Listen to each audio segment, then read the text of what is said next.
Well, but if you have a lot of emotional turmoil, you get all those things.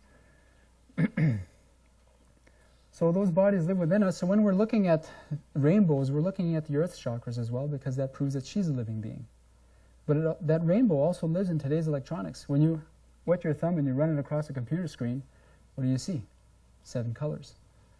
You can try that with a computer screen next time you do it. Just wet your thumb and run it across and you'll see the chakras right there. Anything that's imbued with crystal technology, silicon technology, has that rainbow spectrum in it. But because even this blade of grass lives in that same realm as where those crystals are, this also has chakras. This is a living being. So that fire in there is also a living being. Everything has its own spirit, its own anima. So spirit created the living being through which it could live the 5 senses. And our job originally was to live the 5 senses of the flesh and relay these senses back to spirit. Not through the 5 senses, but more specifically through a sort of 6th sense. A 6th sense that lives on in our minds called the mind's eye. And that mind's eye is like a modem connecting a computer to the internet, if you want to look at it in those terms. Once the modem is operational, your connection with other people and other realms is good. So to put all this really quickly, all this was great, shape-shifting and all that, but where the trouble started was when we started falling too much in love with the pleasures of what it meant to be physical. Everything from being able to feel what it's like to have your feet wet when you walk on the ground for the first time, to going to a clear mountain stream and feel that water running down your throat for the first time and tasting it. I mean, those were incredible physical sensations to be feeling for the first time.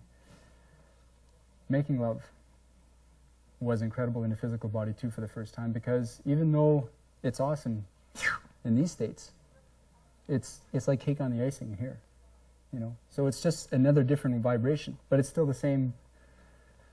So, but once we started falling too much in love with physical pleasures of the earth, we sort of forgot who we were as divinity, as divine beings. We started developing a form of amnesia, a sort of rebellion in a way against the powers that created us, because we thought all of a sudden that we were our own selves when really we were just an extension of our own selves. So what happened then was that our energies and our bodies that live in this trunk of our bodies, the energy started going down until finally what was once a fully recyclable battery became a disposable battery. Disposable through a finite lifespan, through death. And then once death happened, we went back up into the light, and then the light sent us back down, not as one part, but as 2 parts. For the simple reason that it's easier to learn through pain than it is through ease. That's a sad part of it. When there's a lot of growth, when there's a lot of adventure, when there's a lot of drama, when there's a lot of events happening, that's when it's not by coincidence that an old farmer saying is that the tallest grass grows in shit. When a lot of crap happens in our lives, I'm sorry for your young years, okay? But when a lot of bad things happen to us in our lives, it provides the fertilizer that makes us grow, into green pastures. And I'm sure we all have, wheelbarrows full of stuff dumped upon us in our lives. Once we became fully physical beings, or densely packed light beings, we became subject in a mortal fashion to Earth's natural laws. We were no longer able to easily read people's minds. We couldn't shapeshift anymore except through our dreams. Everything became through the mind now, instead of also with the body, because it was something we purposely put ourselves through in order to grow back to what our original state was. So what happened? Well, at that point, we started looking at the other animals that we'd brought with us with hunger. And we stalked them and then eventually knocked them, and blood was spilt, and we started tasting that raw flesh, and we became hooked on it. It's really hard to get off that, because when you have a steak cooking, Montreal steak spice, smells good. Smells good, but still it's a sort of anomaly, because it's not something that, if you look at our teeth, for instance, we're omnivores, but there's no reason for us to have canines, and we hardly have them. I kind of have a little bit more of them, but I mean, that's my culture. But you know, and so the opposite can happen. Once we become kinder with each other and the animals, they'll follow us because they see us as as their teachers, even though they're our teachers at the same time. So it's a teacher-student relationship on both sides. So through our own actions, we can teach the natural world to become kind again with each other. But the action has to happen through us first. They're waiting for us to make the first move. We started developing our civilizations slowly. It took thousands and thousands of years, hundreds of thousands of years in some cases. And the learning process was slow, and then eventually we acquired great civilizations that dwelt in the past, that had technologies that were very advanced. The only thing is that these technologies were still only a crutch in comparison to our true spiritual technologies. And they remain so today. Like when you send an email through somebody, it's, you know, there's a typing process and you press enter or you click on the mouse. Or you can send an email here. You know, and you meet that person and you say, hey, I was just thinking about you. Yeah, I know, I sent you a message. You know, once we develop that, once you believe in it especially, you'll be able to develop it. But belief is the first step. The leaders became jealous of each other, mainly because, well, some say it would be because of wealth. That's part of it. Some say it would be because of fame and fortune. Yeah, that too. But these are just tools to acquire what? Mainly it has to do with the unification of opposites, to get your yin or your yang. In other words, to find a soulmate, what they don't realize.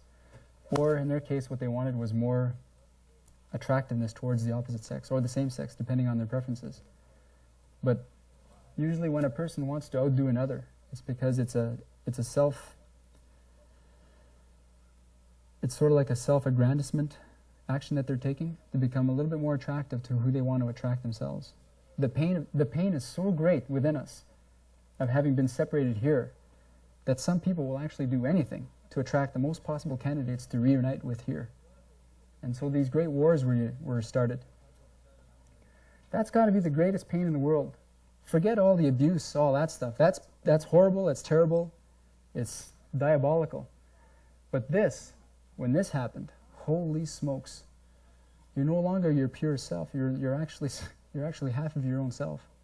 Even though in a spiritual sense we're already whole beings, even though we're split in half like that. Every one of us is already a whole being as it is. But deep inside we still yearn to be at one. Not only with our own opposite half, but also in a sense with each other, globally, universally, on a universal level. So there's a great family outside there waiting for us. What some people call aliens, I call family. And I've heard other people call it family as well. Some members of these family, they don't have humanity's best wishes at heart in some of their actions, apparently. But inside, they're still family. And they're evolving. And some of them are great lovers of humanity. They love us. And they can't wait to be reunited with us. So there's that whole spectrum of family out there that's waiting for unification with us. But right now, we're just dealing with our own issues until it's time for them that they can, I don't know whether it's beep, beep, beep, beep, beep, beep, like this, or I'll just lower their vibrations so we can see it. I don't know how it'll happen, but it will happen. We will reunite. And even in terms of astronomy, they're saying that our galaxy is in a direct collision course with another galaxy, something like 4 million years from now. They're saying that we're directly on a collision course with another galaxy is going to merge directly with ours. Astronomers say that. I forget which one it is. So in a nutshell, that's it. This card just explains that these civilizations that fall, there's a cycle to them. There's a rise and fall of civilizations. As each generation advances, we tend to become more intellectual than wise. But through time, after having gone through the same grade 6, maybe we'll eventually get into high school. Maybe we'll eventually get off that dead-end path of rising and falling with our civilizations. And acquiring a form of wisdom that comes when each individual decides to unite by their own selves, by their own acts, by their own time schedule of uniting with their own higher self. So that's part one. Okay, so we'll get right into part 2 because I don't have 45 minutes. God. Okay, yeah, fast. You guys ready for part 2? Yep. Okay, let's get right into it. Okay, let me ask you a question. Okay, I see a lot of people with glasses here. I'm going to ask you a question. Has it ever happened to you that you've been looking all over the place for your glasses and you walked in front of a mirror, or else you just realized that all of a sudden you were wearing them? Yes. That's happened to you? Okay, the point that I'm trying to make there is that sometimes the easiest place to hide something is in plain sight, plain view. That's right. Because, you see, truth has a way of making itself known to everybody, regardless of the century, regardless of the time period. Upside down. So when I look at old texts, I don't look at them as gibberish or anything like that. I look at it as a detective would. I think to myself, these people had the same spirit that I have today. These people had the same mind. These people probably had families. Of course they had families, but they have the same experiences. And who's to say that they didn't have the same access to truth that I do in my modern time? And who's to say that our truth won't be the same in quality as what they'll have thousands of years from now? So what happened was that during these calamities that happened to the earth, when the people suddenly fell back to this again for a few thousand years, a lot of the survivors simply became in tune with the land like that. But some of the leaders within these eras, some of the spiritual leaders that still had the original knowledge about all that, they said, well, wait a second. We know that something is going to happen to the earth. We know that the earth is going to suffer some form of catastrophe. Maybe we can do something for future generations and hide our sacred knowledge so that in the future times they'll be able to decipher it. But it'll have to be coded. We won't be able to write it, otherwise generations right after us might distort it. So we'll have to put it towards a time frame that the people will be able to understand it, when they're a little bit more pacific with each other. One of those ways that they decided to hide this knowledge was in the edification of a huge monument, one that encompasses about 13 square city acres, blocks, and contains over 2.5 million limestone blocks. A great big building that we now know, of course, as the Great Pyramid of Egypt. Well, what is the Great Pyramid of Egypt? Is it a tomb for a pharaoh? Is it a beacon to the stars? I don't see why it can't be any of why it can't be any and all of those things. I don't think that the people who built that building built it as a one single purpose thing. I believe that they were geniuses, and I believe that they built it as a multi-purpose building. A multi-purpose, where many different insights and perspectives could be seen on it, and each one of them could be valid. One of the theories that I'd like to present here tonight is that the Great Pyramid, besides being a great big building in the middle of Egypt, also represents the human body. And we'll find out how. If you look at astrology, one of the oldest sciences in the world, you'll see that, of course, that astrology has 12 signs in the zodiac.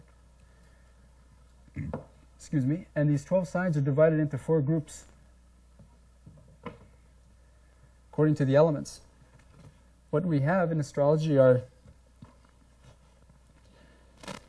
the water signs, which is comprised of Pisces, the fish, Cancer, the crab, Scorpio, the scorpion, or in its higher and evolved state, the eagle. And the way that I put them in the circle is in the same order as they appear during a calendar year. Like you have February and March for Pisces. For March and April, you have Aries, the ram. For April and May, you have Taurus, the bull.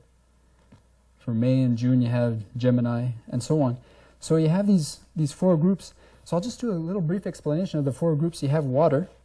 And what are water people like? Well, if you ever went to go see Titanic at the movies, remember during that part towards the end where everybody started dying and everything like that, and all you heard in the audience was like,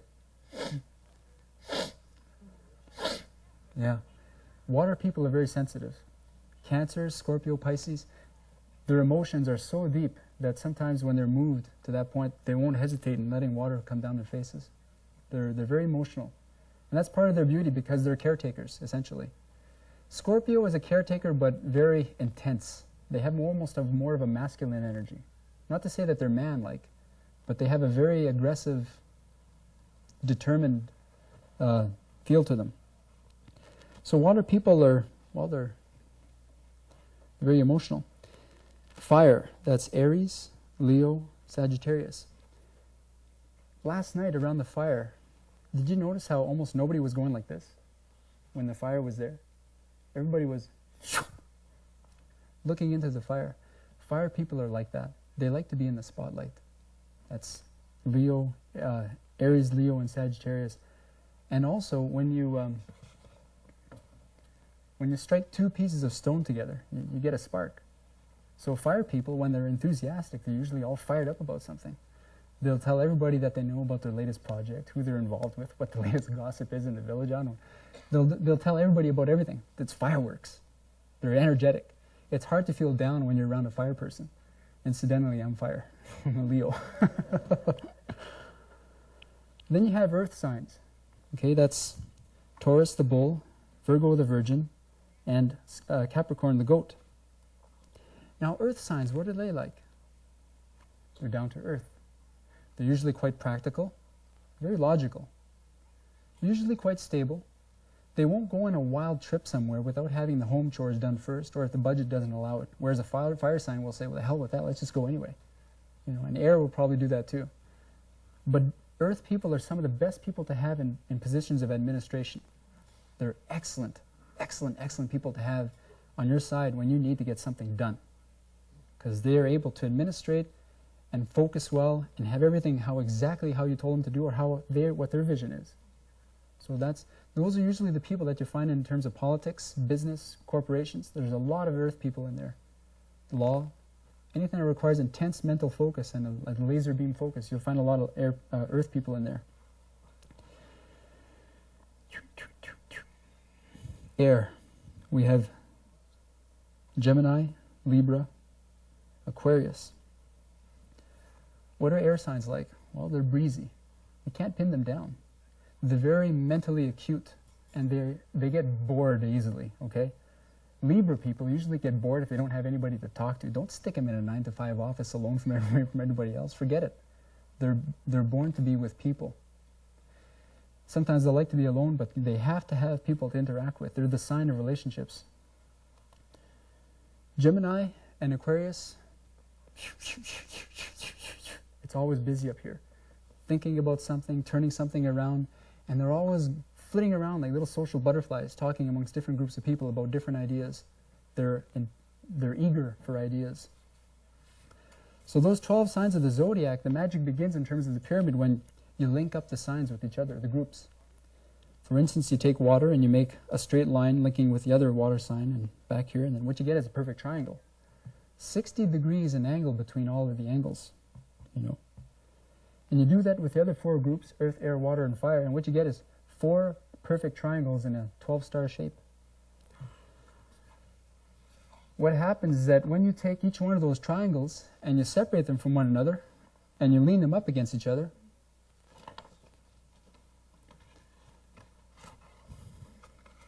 what you get is a, a pyramid with a capstone on top that has the exact same angles as that of the Great Pyramid of Egypt.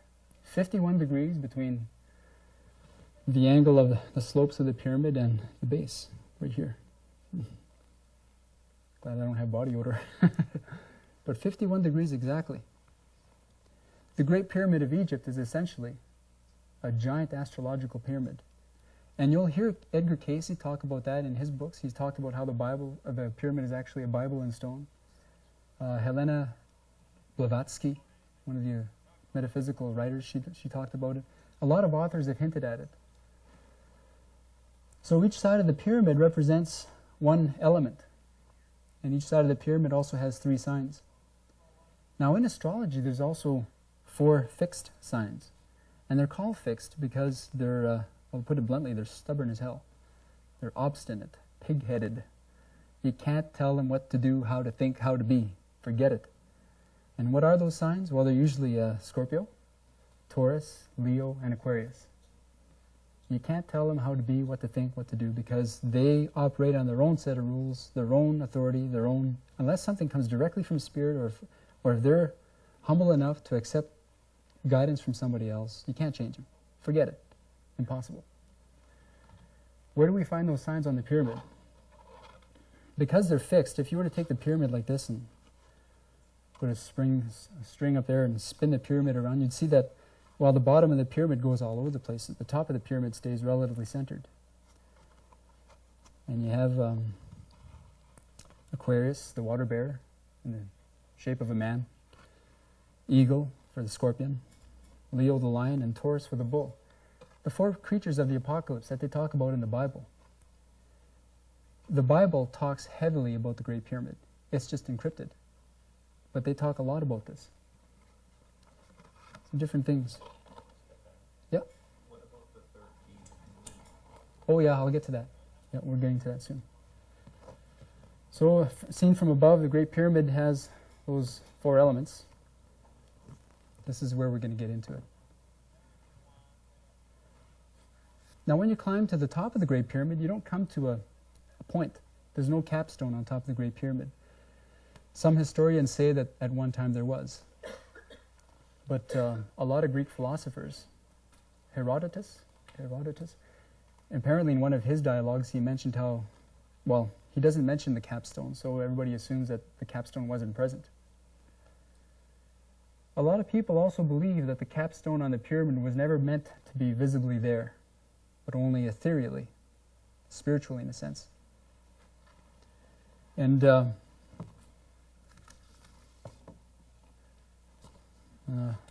you guys can pass this around, I guess. I don't think I brought enough.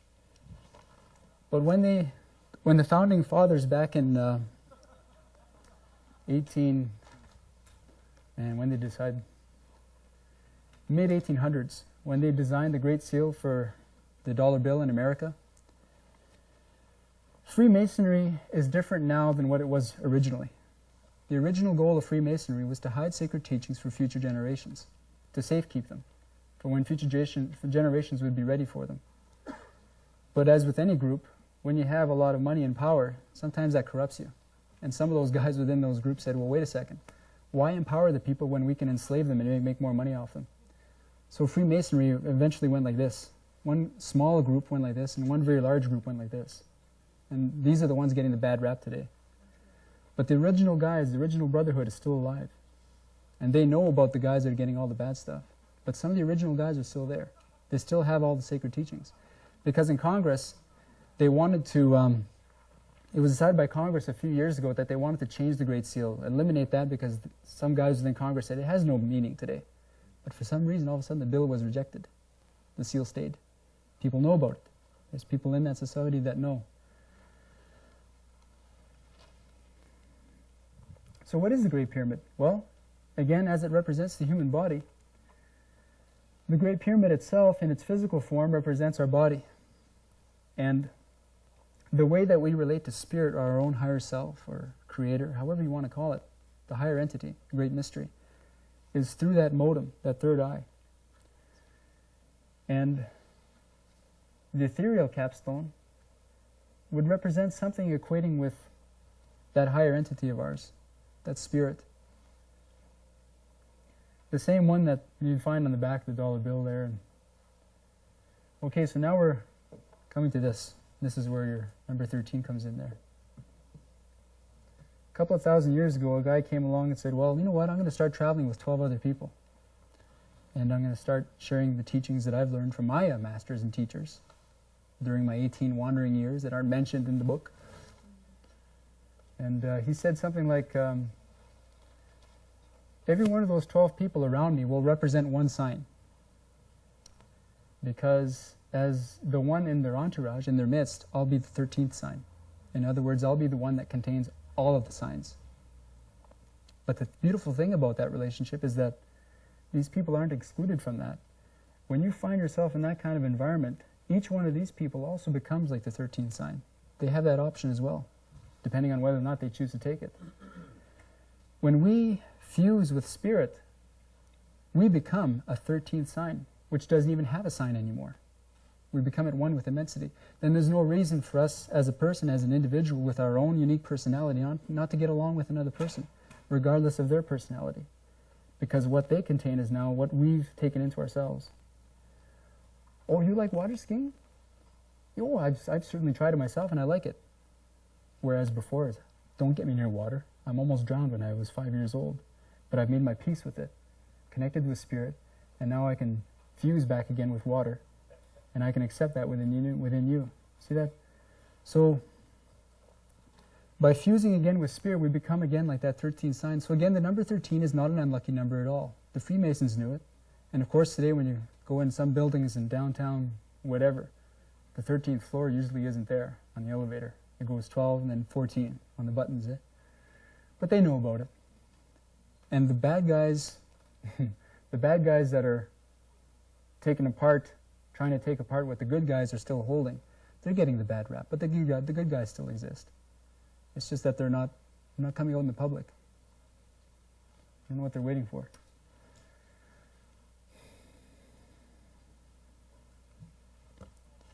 The Great Pyramid also represents something else. It represents a giant crystal. Why? Because I wish Jonathan was here. Is he here? Jonathan, are you here? No, he's a geologist. He would have been able to back me up on this. But I want to show you something. These are 4 crystals that I bought, and these 3 are fluorite crystals. They're some of the more popular octahedrons you'll buy. This one's magnetite. I'll pass these around so you can... There's one for you guys, there's one for you. I'll pass the other 2 down here. These crystals grow in this shape in the earth. They're not cut in any way. They're not artificially shaped. This is the way they're formed. They're octahedrons. And what they are is that each octahedron is a double pyramid, back to back or top and bottom. As a matter of fact, they're pyramids in such a perfect way that regardless of which way you look at those crystals, they correspond exactly to the shapes of the Great Pyramid. 51 degrees between this angle and this angle. Any way you look, any way you turn that pyramid. Yeah. Are those crystals, the angles also 51 degrees? Yeah, 51 degrees between the base plane and the, yeah. Well, there's a lot of research to back that up as well. With literature, you'll find it. I just thought of that now. Oh, yeah. What country did you get these from? I bought that one in Virginia, and the other one, well, there's 2 that were bought in Virginia. That one's bought in, no, a guy gave that to me in Virginia, magnetite, in Virginia Beach. Are they from the States or from Canada or from Egypt? I don't know where he got that one from. He didn't say. Yeah, but I got that when I was at the Edgar Casey. What a neat place that is. If you guys ever get the chance to go down there. But anyways, and those 3 were 2 of them were bought in a store. So those ones are fluorite. But there's lots of crystals that demonstrate that octahedron shape, a double pyramid back to back. So what does that say? Well, look at our own bodies. We contain 99.9% of what our solar system contains. What that 0.1% is, nobody's told me yet, but I've read this in a science research book, that we contain 99.9% of what the universe contains in our own bodies. And essentially what that implies is that when our own bodies decompose and go back to the earth, we become the earth. Our bodies do. And these eventually decompose, and eventually you'll find crystals where our bodies are over great periods of time. So essentially we have crystals in our bodies. So therefore, whatever a crystal is capable of doing, we're capable of doing. Anything, even things that haven't even been discovered yet, we're capable of doing with the powers of our own mind. Technology, what is it? It's a crutch. It's a long-term crutch that we've been using only because we've forgotten our spiritual abilities. What did Superman do? This is a synthetic ruby crystal put into a laser. You know, what does it do? Well, it puts the light into a matrix, shines it out through a synthetic ruby crystal, and what you see is a little red dot. But it's still done with crystals. LCD calculator, liquid crystal display calculator, displays numbers, and you work with this, and this has crystals in it. A computer screen and a computer hard drive, it's all made out of crystals. It's all Silicon Valley, California. Computer manufacturing and research facility in the world. Crystal technology. Without the use of crystals, none of our technology would exist. None. But whatever our technologies are capable of doing, the powers within our own spirit and mind are capable of duplicating and even surpassing. What's that guy that he just recently beat Big Blue, that computer, at a chess game, but then Big Blue won? It won't be long before another human being passes the computer again. We're teaching ourselves with our essentially what we've done is that when we fell from grace, we hobbled. And the doctor said, well, here, you can use this crutch for a while. But then the crutch starts developing, and eventually you start falling in love with it. And then pretty soon, even when you're able to walk, you're still using the darn crutches, even though you're able to walk. Yeah, it's out of habit. But eventually, as we remember who we are, like, we'll ditch these suckers. It won't be good to us anymore. No, we'll just toss them away. Or hopefully put them towards better use. The way it's going now, these guys might actually become sentient beings on their own. Because we're going to be merging with our organics pretty soon. So again, this is simply just a crutch for our abilities. When you get into the Great Pyramid, you have a choice. You go down. Oh, by the way, I should also mention that light, when you shine a light from the ground at an angle of 26 degrees into a crystal prism that has the same angles as that of the pyramid, the light goes horizontal inside that prism, and then it exits outside the prism at a downward angle of 26 degrees. 26 degrees also happens to correspond to the angles of the ascending and descending corridors inside the Great Pyramid. So even the way that light enters and exits a crystal prism pyramid is the same angles as that of the chambers, not the chambers, the corridors inside the pyramid. When you get inside the pyramid, you have a choice. You can either go to up top to the king's chamber, or you can go down to the queen's chamber down below. Something very peculiar about the king's chamber is that if you calculate its volume is about 20, I didn't put enough zeros here because I didn't have enough room, but it's 20 million cubic pyramid inches in volume. A pyramid inch is essentially almost the same as a British inch, except for a bunch of 0.00001. It's almost the same though. Yeah, it was developed by an English guy. And the queen's chamber, when her volume is measured, she's half, 9,987,000 something of that of the king. So what does that imply? When you look at the word king and a queen, you know that it's male and female. You look at the chambers, and one is double the size as that of the queen.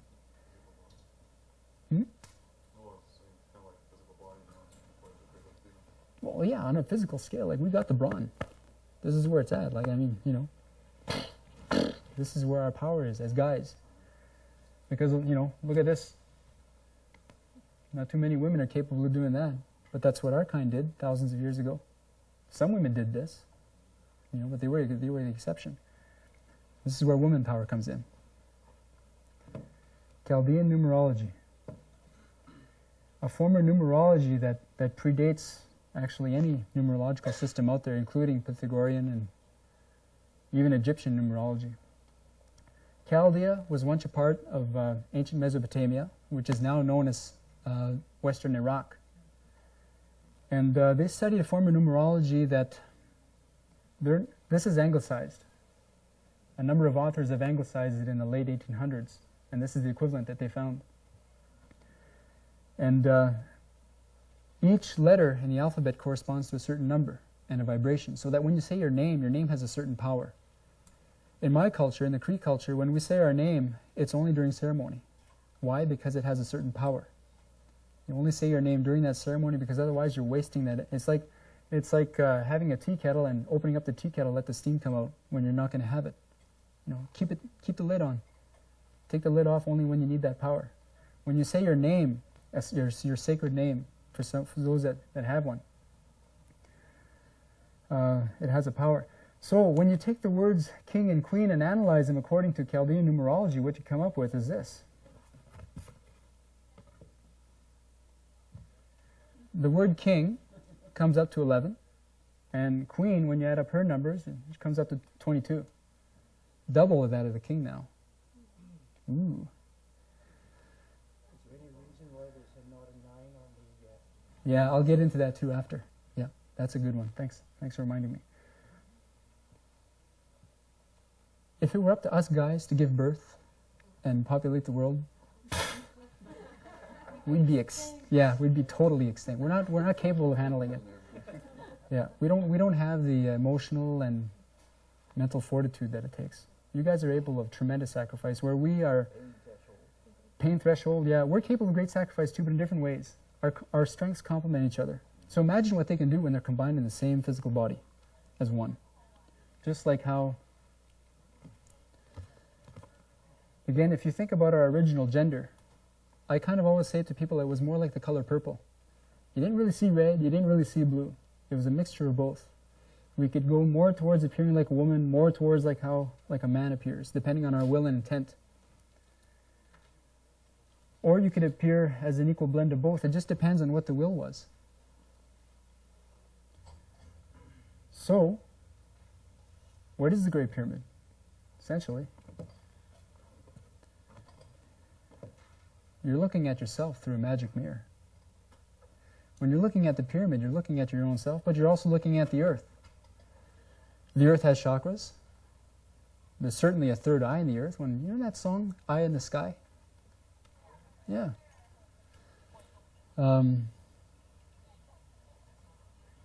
The earth has astrological symbols. A lot of people ascribe astrological symbols to certain power points in the earth.